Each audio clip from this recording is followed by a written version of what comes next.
Okay, so just a quick video to talk through merging data from two surveys. So I'm just going to look for one of the surveys. So these are the two right here with different responses. So what I'm going to do is I'm just going to make a copy of this one right here. Copy project, and this is the F15 students copy. And I'm just going to call this Q support and copy the project. Then what I'm going to do is I'm just going to export the data sets for the two surveys. And the reason I'm doing it again is just to make sure that both of these are in the exact same format. So however I export it from one, I need to make sure I export it the exact same way as the other so that the mapping of the variables is the exact same. So I'm just going to export data, and I'm going to export with legacy format and download the entire data set.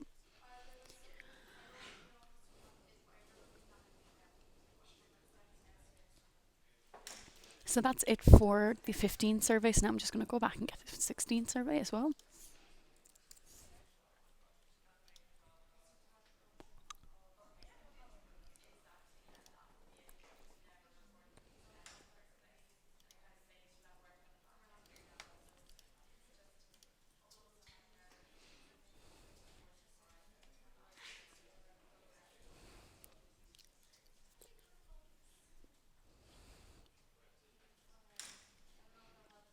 Okay, so now I have those two files.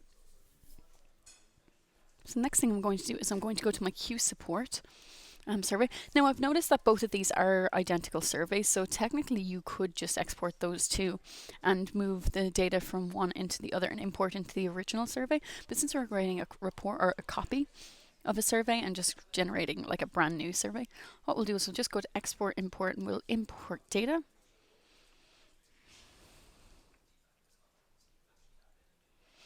And we'll just use the example CSV here to get the mapping correct.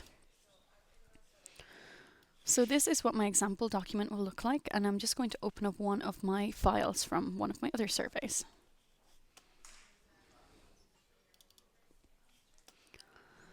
So this is my F15 survey right here.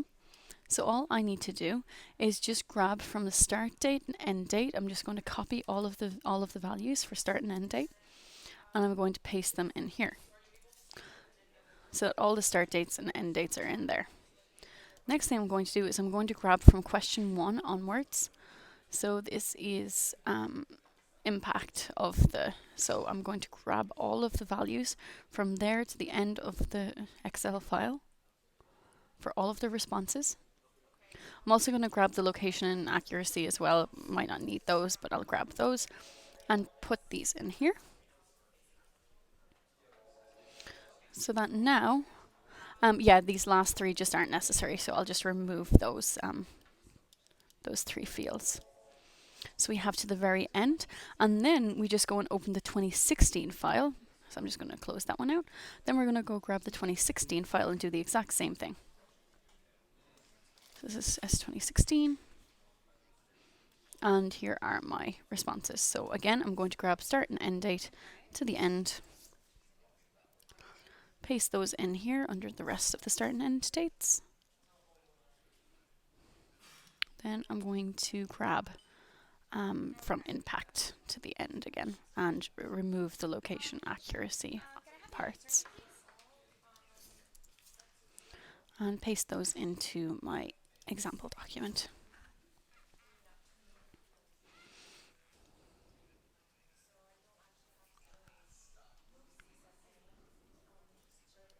My apologies, I actually missed one row from the data file, so I'll just go back to that. Sorry about this. So just this last row I need.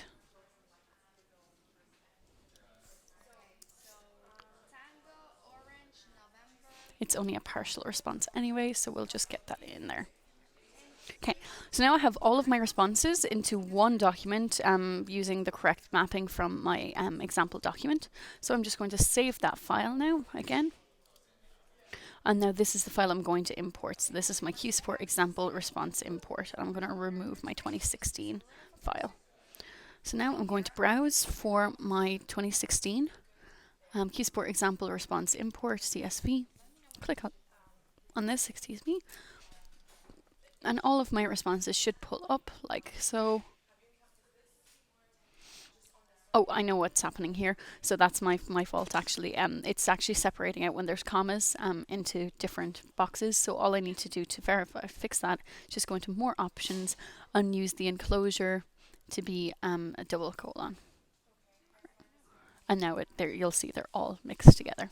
So if that ever happens, if you see things spreading out or if you get errors when you're trying to import, just make sure that you change the delimiter or the enclosure, whichever is necessary, to match. But usually the delimiter isn't comma because it's a CSV, so usually it's just the enclosure that needs changing.